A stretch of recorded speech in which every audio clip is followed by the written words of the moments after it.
question 17 is, how much is this going to save me? Now, there's sort of two parts of this answer.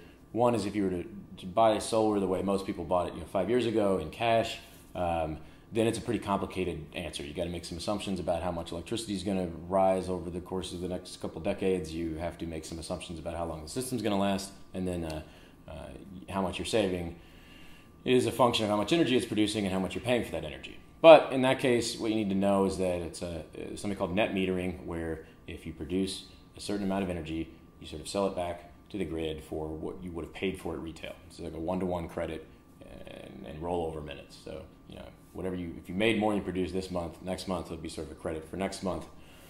If you use 2,000 kilowatt hours a month and you produce 1,000 kilowatt hours a month, you're going to pay for half of it. That's how much it saves you. But the rest of that equation, how long the system's going to last, how much electricity prices are going to raise on you, those are all assumptions.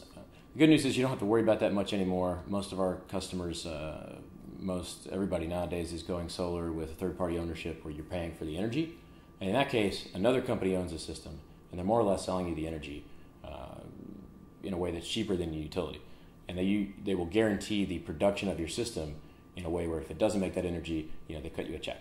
And so trying to figure out exactly how much it's going to save you, aside from the quote, a contractor makes you a quote, and you're looking at that and saying, how much is it really going to save me? Now all you have to worry about is the quote itself, because it has to save you that. And it's usually a pretty conservative estimate. So in short, it's really complicated for a cash purchase, but you're going to save the amount of energy you produce.